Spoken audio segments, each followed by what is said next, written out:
Bien, mis queridos hermanos, les invito a buscar en sus Biblias, por favor, en el libro de los Hechos, allá en el capítulo 13, libro de los Hechos, allá en el capítulo 13.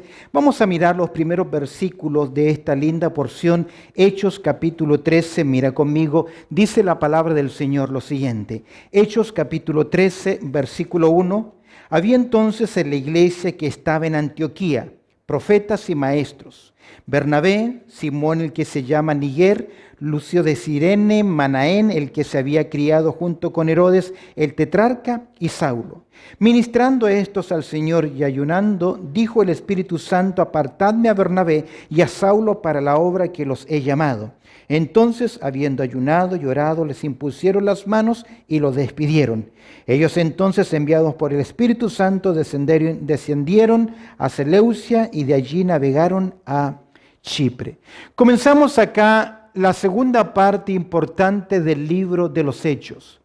Como tienes tú en tu apunte, los primeros 12 capítulos, la sede central fue Jerusalén. Los líderes principales fue Pedro y los apóstoles. El equipo de apoyo fueron aquellos hombres que, estando en Jerusalén, hicieron señales, prodigios y milagros. Recuerda que Hechos 5:12 dice que por la mano de los apóstoles se hacían señales, prodigios y milagros. Ellos van ministrando principalmente la conferencia. El proyecto es Tierra Santa, Jerusalén, Judea, Samaria. El mensaje que ellos van pregonando es hacia la nación de Israel. Y escúchame bien, aún los apóstoles, aún Pedro, tú puedes mirar en el capítulo 3, verso 20, aún Pedro creía que si la nación de Israel se arrepentía en esos momentos, el Señor enviaría desde el cielo al Mesías, a Cristo, y reinaría. Es por eso que muchos de los convertidos vendían sus propiedades y la traían a los pies de los apóstoles, porque creían que el Señor, que el Mesías venía ya. Pero la orden del Señor en Hechos capítulo 1, verso 8 fue: sean mis testigos, Jerusalén, Judea, Samaria. Pero no debía quedarse en Tierra Santa el proyecto, sino hasta lo último de la tierra. Lamentablemente, el primer grupo, muy fiel al Señor, muy comprometido, con mucha comunión, con mucha unidad, con mucha búsqueda del Señor, no atendieron al mandato del Señor. Es por eso que cuando comienza la persecución y Esteban es asesinado, se persigue a la iglesia y la iglesia tiene que comenzar a salir, a esparcirse. Es por eso que llegamos al capítulo 8 y encontramos que el evangelio llega a Samaria y comienza a extenderse hasta la tierra. Pero en aquel momento la evangelización es producto de la persecución.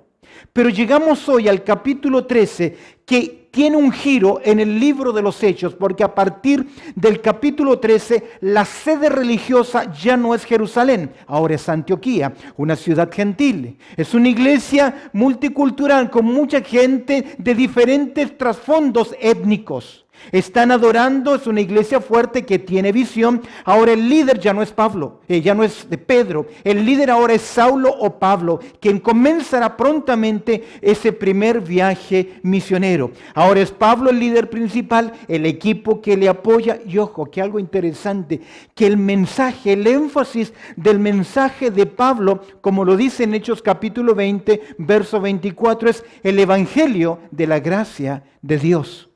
Los apóstoles en la primera mitad del libro de los Hechos predicaron el evangelio del reino, que tiene que ver con el retorno de Cristo a esta tierra. Pero el evangelio de la gracia tiene que ver con aquel gran amor de Dios para salvar al hombre independientemente lo que el hombre haya hecho. Si confía en Cristo Jesús, sus pecados son perdonados. Eso es la gracia.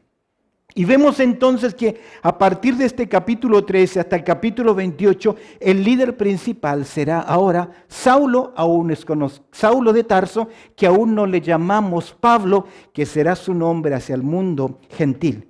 ¿Qué es lo que podemos aprender de esta iglesia en Antioquía, de esta iglesia visionaria? Quiero que observemos en el día de hoy los enviados por una iglesia que tiene una gran visión. En primer lugar, verso 1, podemos observar cuál es ahora el centro religioso. Dice el versículo 1, había entonces en la iglesia que estaba en Antioquía. Se está hablando de una iglesia. ¿Qué es la iglesia? ¿Qué es la iglesia? La iglesia es el nombre que el Señor le ha designado. soberanamente aquellos que en esta dispensación de la gracia son alcanzados mediante el Evangelio de Cristo Jesús. Interesantemente, la palabra eclesía, de la cual no hay una palabra tanto anglosajona como castellana para designarla, se ha trasladado el sonido iglesia, no es palabra hispana o latina, es sencillamente la transliteración del vocábulo eclesía, que significa llamados aparte, separados. Encontramos entonces que ya está funcionando esta iglesia. ¿Cómo comenzó esta iglesia? Producto de la persecución, producto de aquellos creyentes que comenzaron a ser perseguidos. Encontramos en primer lugar que hay un nuevo centro religioso. Ya desde esta iglesia, Bernabé y Saulo habían sido enviados, ¿recuerdas que lo estudiamos en el capítulo 11, verso 29? Fueron enviados con una ofrenda hacia los hermanos que estaban en Jerusalén, siendo avisados por el ministerio profético, estando en la iglesia acá en Antioquía, que vendría necesidad en Jerusalén. Los hermanos hacen una ofrenda y envían a estos personajes. Ahora, Bernabé es quien va a buscar a Saulo, a Tarso, y lo trae como predicador, como enseñador para esta iglesia. A mi entender, entonces, creo que Bernabé ejerce una influencia, posiblemente el liderazgo pastoral de esta iglesia. Hay otros hermanos, trae a Saulo de Tarso para que le ayude en la administración. De esta iglesia se va a cumplir el mandato del Señor, que se predique hasta lo último de la tierra. Hemos visto en primer lugar, dice el verso 1, había entonces en la iglesia que estaba en Antioquía, me gusta el término, una iglesia local. Veamos en segundo lugar, la composición de sus líderes y su capacidad. Dice que había entonces en la iglesia que estaba allá en Antioquía, que había, en primer lugar, se hace mención de dos oficios. En primer lugar, se hace mención de quiénes, que había profetas y también maestros. Nunca Dios levanta una iglesia sin enviar personas capacitadas para ministrar la obra.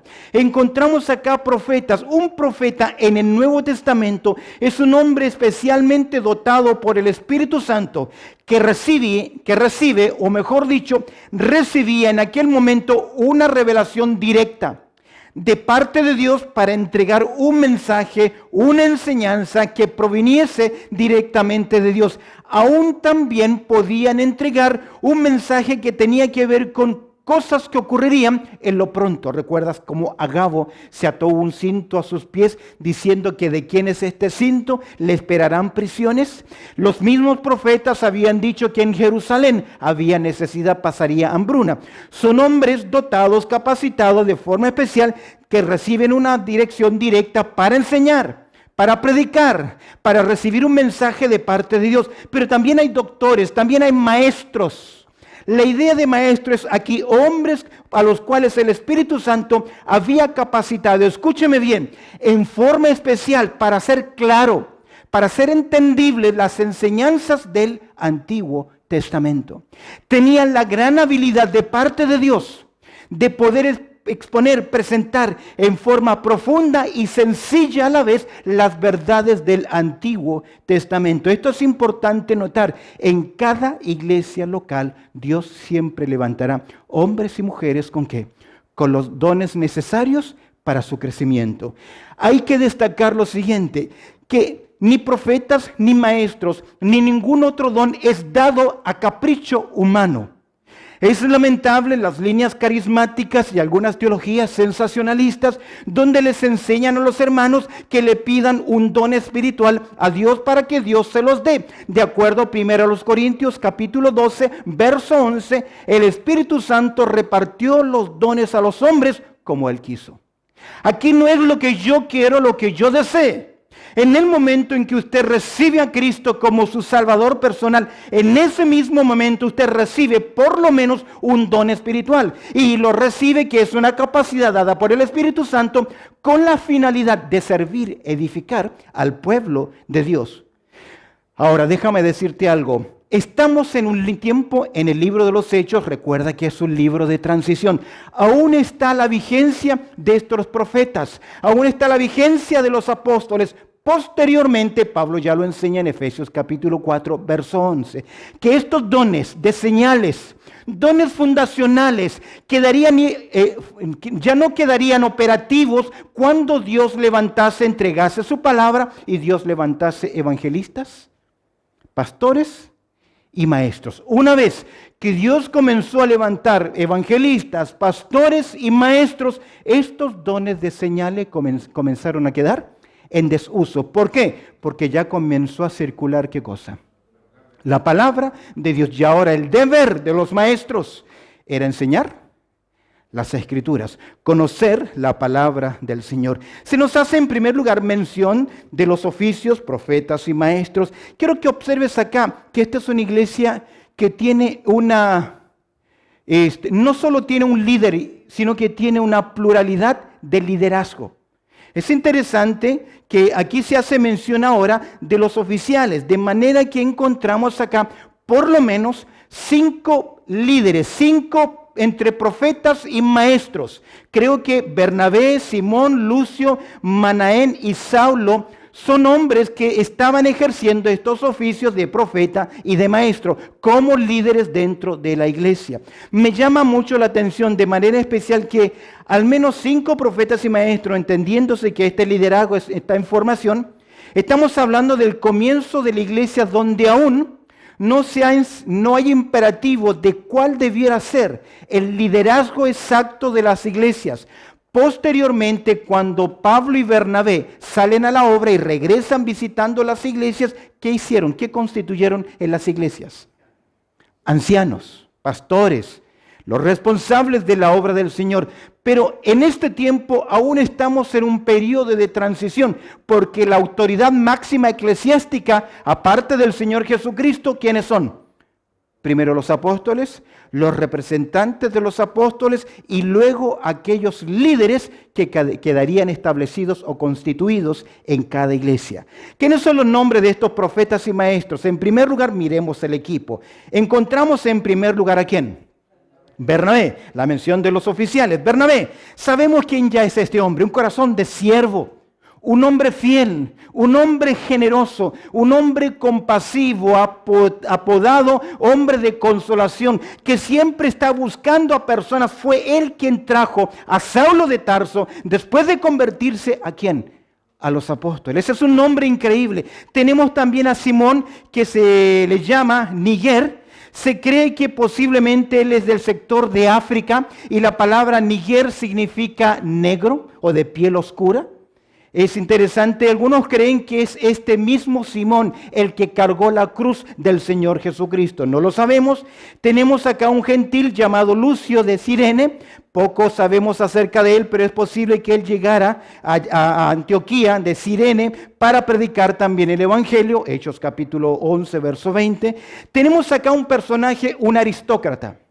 En cuarto lugar tenemos ¿a quién? Manaén, el que se había criado junto con Herodes, el tetrarca. No es el mismo Herodes del capítulo 12. Es el Herodes que mandó a ejecutar a Juan el Bautista. Es el Herodes que se burló de Jesús junto con Pilato. Es un hombre cruel, sanguinario. Es interesante que el texto dice que se crió juntamente con él, es decir, fueron a las mismas escuelas o tuvieron los mismos instructores, participaron de las mismas actividades, casi que como niños crecieron juntos. Me parece paradójico que a pesar que tienen el mismo origen, el mismo trasfondo, en su vida tomaran caminos completamente diferentes. Uno se convirtió en un asesino. El otro se convirtió en un siervo del Señor. Yo me hago una pregunta. ¿Cómo explicamos eso? Que del mismo trasfondo, casi de la misma cuna, con la misma formación, uno sea un hombre despiadado y el otro sea un hombre entregado a la obra del Señor. Solo tengo una respuesta. La gracia de Dios. Finalmente, y no sé si te llama la atención, en último lugar se menciona ¿a quién? A Saulo, ¿quién sería desde el capítulo 13 en adelante el líder principal? ¿Quién es acá? ¿Quién es este? Sencillamente un rabino que se ha convertido al evangelio. Mira qué grupo de líderes tenemos acá. Un judío de Chipre, un hombre negro de África, un gentil, un aristócrata y finalmente un rabino trabajando juntos. No hay lugar entre ellos para las divisiones. No hay lugar entre ellos para los codazos. Tienen una gran humildad. La iglesia de Antioquía fue una iglesia fuerte porque tenía un liderazgo visionario y fuerte, que entendía que lo principal no era buscar lo suyo propio, sino buscar ¿qué cosa? Lo del Señor. Hemos visto en primer lugar el centro religioso, hemos visto la composición de sus líderes, 2 oficios, los oficiales. Veamos en tercer lugar la comunión espiritual de estos líderes. Me encanta, verso 2. ¿Qué encontramos en estos hombres de Dios? Dice el texto que ellos estaban, ¿qué? Versículo 2. Ministrando estos al Señor. La palabra ministrar es liturgia, liturgos, de donde nosotros sacamos la palabra liturgia. Describió en el Antiguo Testamento el oficio que se realizaba en el templo. La palabra liturgios en Filipenses capítulo 2, versos 25 y 30 se traduce como servicio, servir. Es decir, que estos 5 líderes, con toda humildad, buscando hacer la voluntad de Dios y servir a sus hermanos, ellos están para servir a Dios y lo hacen a través del servicio a sus hermanos, ministrando estos al Señor. Algo interesante, que esta misma palabra puede ser utilizada para el ministerio de oración. Y escúcheme bien, orar es servir a Dios, orar es servir al pueblo de Dios. Ministrando estos al Señor, y mira la comunión espiritual que ellos tienen, también ellos practicaban ¿qué cosa? El ayuno. No hay mandato en el Nuevo Testamento que se diga los creyentes deben ayunar. Aún más, cuando cuestionaron a Jesús acerca del ayuno, ¿qué les dijo Jesús? No hay necesidad porque ellos están ¿con quién? Con el Señor, es decir, estaban en una estrecha relación. Escúcheme bien, ayunar no es pasar hambre. Hay personas que dicen yo voy a ayunar y salen a hacer lo que hacen siempre. Lo que están haciendo es pasar hambre. El ayunar es que yo dedico ese tiempo para estar en la presencia del Señor, buscándole a Él. No es un sacrificio que yo le presento a Dios, porque Dios hoy en día no quiere ¿qué? Sacrificios. Él quiere obediencia. Yo creo que es sano y es bueno que la iglesia, que creyentes ayunen cuando hay una necesidad, cuando hay una aflicción, cuando hay una búsqueda especial de Dios. Pero ese tiempo en que usted ayuna es para apartarlo para Él. Yo a veces me encuentro con personas, no quiero comer nada porque hoy estoy ¿qué? Ayunando. Él está pasando hambre. Porque ayunar no es un sacrificio para que Dios nos escuche más, sino que el ayunar es dedicar ese tiempo para estar en la presencia del Señor. Estos líderes están ministrando al Señor, buscando del Señor, buscando la dirección del Señor, y como es normal que el que pide recibe, que el que busca halla y el que llama se le abrirá, que encontramos acá, ayunando, ¿qué ocurre con ellos? Dijo el Espíritu Santo. Durante el culto, es muy posible, ellos están ministrando, en un culto de adoración viene la voz de Dios. No nos dice el texto cómo Dios habló, pero es muy posible que Dios haya utilizado un profeta. Recordemos que aún estamos en un tiempo de transición, que hay profetas. Durante el culto, el Espíritu Santo habló y les ordenó a toda la iglesia que hicieran ¿qué cosa? Veamos en cuarto lugar, hemos visto el centro religioso, hemos visto la compasión de sus líderes, la composición de sus líderes, hemos visto la comunión espiritual de los líderes. Veamos ahora los convocados por el Espíritu Santo. ¿Qué fue lo que el Espíritu Santo habló? Ok, tenemos un grupo, una iglesia con un grupo de líderes. Están sirviendo al Señor. Son hombres fieles. La iglesia los ha visto. Tienen sus dones, tienen sus capacidades. Y ahora el Espíritu Santo convoca en forma especial de entre los 5 a 2 de ellos. Ahora, los 2 que van a ser convocados, llamados por el Espíritu Santo, por Dios para su obra, no fueron los últimos, sino que posiblemente fueron los líderes principales. Recuerda que Bernabé fue a buscar a Saulo a Tarso para que le ayudase ¿a qué? A enseñar y predicar la palabra del Señor. Por lo general, Dios no llama a personas que no están ¿qué? Sirviendo. Ahora, básicamente lo que va a ocurrir acá es confirmación del llamado. ¿Cuál es el llamado del Espíritu Santo? ¿Cuál es la convocación? El Espíritu dijo, apartadme ¿a quién? A Bernabé y a Saulo. Algo importante a considerar, que los enviados son personas que ya estaban sirviendo a Dios y que evidentemente Dios los estaba usando. Dios no va a llamar a alguien que no está siendo de bendición a otras personas o enseñando la palabra de Dios. En cierta forma, los enviados fueron los mejores líderes que la iglesia tenía. Por lo general, nuestra visión es al revés. Siempre queremos quedarnos ¿con quién? Con los mejores líderes, con el líder más importante, el mejor que predica, el que Dios más nos usa en la comunicación, es el que siempre queremos ¿qué? Retener más. Pero ¿qué si el Señor nos quiere llevar? ¿Quiere llevarle a usted o me quiere llevar a mí? Apartadme, dice el Espíritu Santo, ¿a quién? A Bernabé y a Saulo para la obra. Ya están haciendo la obra, ¿o no? ¿Ya están sirviendo?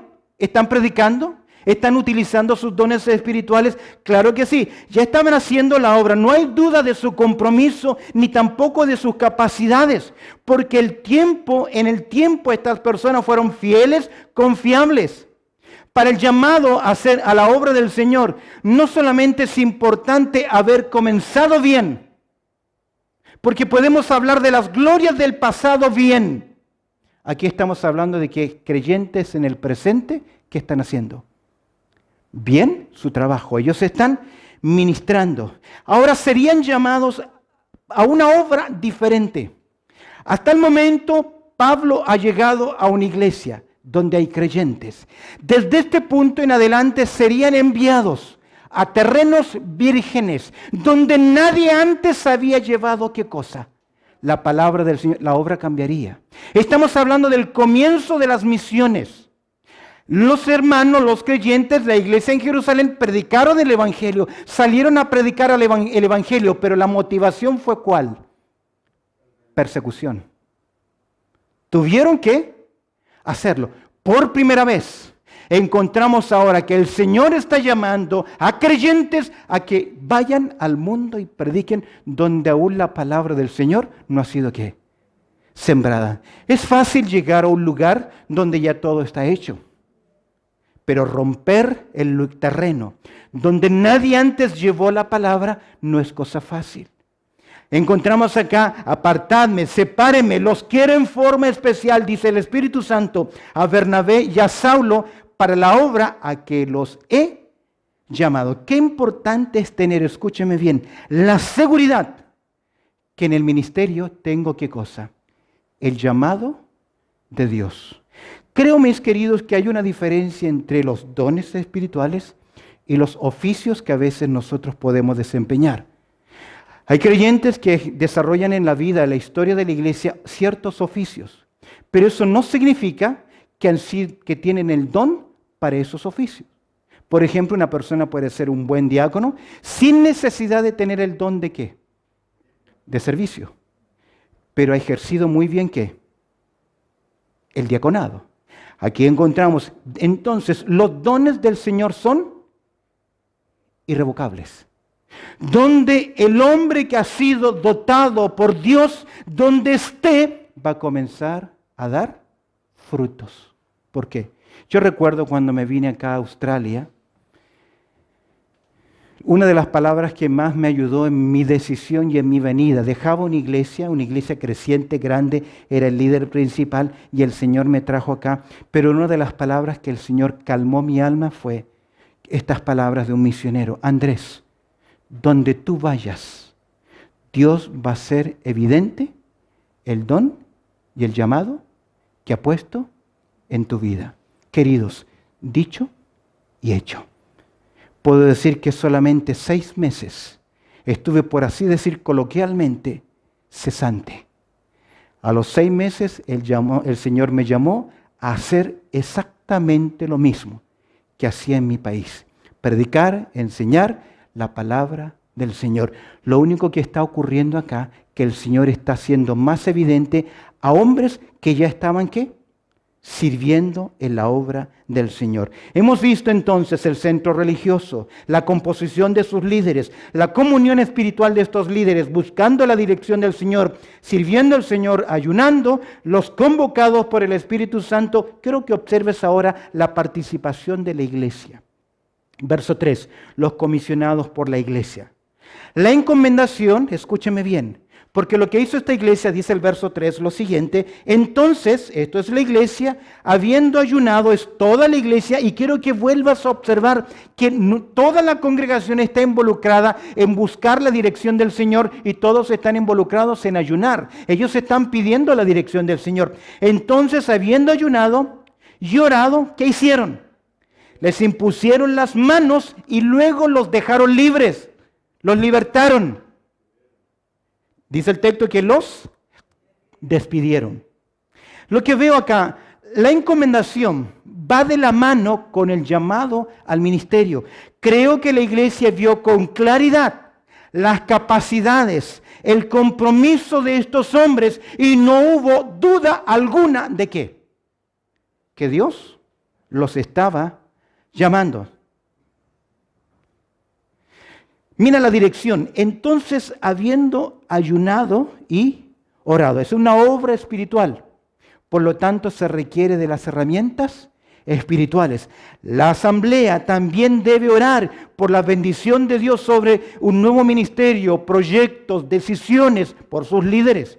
No simplemente hay una dirección, búsqueda del Señor en esta comisión de parte de la iglesia. Quiero que observes a mitad del versículo 3 la dedicación. ¿Les impusieron las manos? Escúcheme bien. El imponer las manos acá no es la atribución de ningún don, capacidad o influencia alguna. Hay gente que cree que lo tiene que ungir el pastor para que ocurra algo. No, mis queridos. Aquí sencillamente significa que al imponer las manos, ¿qué hicieron? Se identificaron con ellos. En otras palabras, la congregación se estaba comprometiendo ¿a qué? No solamente a orar por ellos. Se comprometieron personalmente a involucrarse en el ministerio de ellos. Cuando el oferente en el Antiguo Testamento traía el animal para el sacrificio, para el holocausto, antes de que el sacerdote degollase el animal, ¿qué tenía que hacer el oferente? Poner la mano sobre el animal. ¿Por qué? Al poner la mano sobre el animal, ¿qué ocurría? Se identificaba con él. De igual forma, les impusieron las manos y los despidieron. Literalmente la palabra es los liberaron. Es decir, ellos tenían una obligación en su iglesia. Tenían responsabilidades en la iglesia, pero desde este punto en adelante, ellos quedarían libres ¿de qué? De esa responsabilidad, porque ahora Dios los estaba llamando ¿a qué?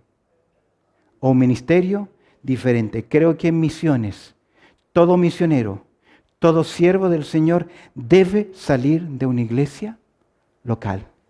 Toda obra, toda iglesia pequeña que surja, que nazca en cualquier parte del mundo, debe estar proyectada, por así decir, por una iglesia madre. Porque Dios bendice a la iglesia, no los ministerios eclesiásticos. Son buenos. Las organizaciones misioneras, los ministerios eclesiásticos son una bendición, pero escúcheme bien, la mano de Dios está ¿en dónde? En una iglesia madre que extiende sus brazos, que apoya y que comienza una obra pequeña. Eso es lo bíblico dentro del Nuevo Testamento. ¿Qué hicieron? Les impusieron las manos y finalmente los despidieron. Terminemos con el verso 4. Mira la conducción en la obra. Ellos entonces, ¿quién los envió? ¿O la iglesia? La iglesia confirmó que habían sido enviados ¿por quiénes? Por el Espíritu Santo. Ellos entonces, enviados por el Espíritu Santo, descendieron a Seleucia y de allí navegaron ¿a dónde? A Chipre. Es la obra del Espíritu Santo. ¿Sabes por qué? Porque es el Espíritu Santo, a través de la iglesia, que le dice a los hombres ¿quién? Vengan a Cristo.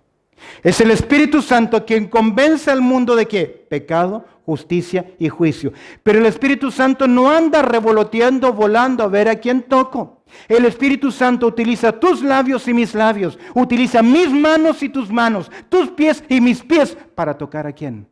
A otros. Yo me convertí porque alguien me predicó el Evangelio. ¿Y usted? Dios utilizó la conducción en la obra. Posteriormente, después del primer viaje misionero, Pablo y Bernabé regresarían a la iglesia en Antioquía, porque de esa iglesia ellos fueron, ¿qué? Enviados. Se sujetaron entonces ¿a qué? A la autoridad de la iglesia local. Y de esta iglesia ellos salieron como misioneros. Termino con algunas lecciones. Primera lección, mírala conmigo.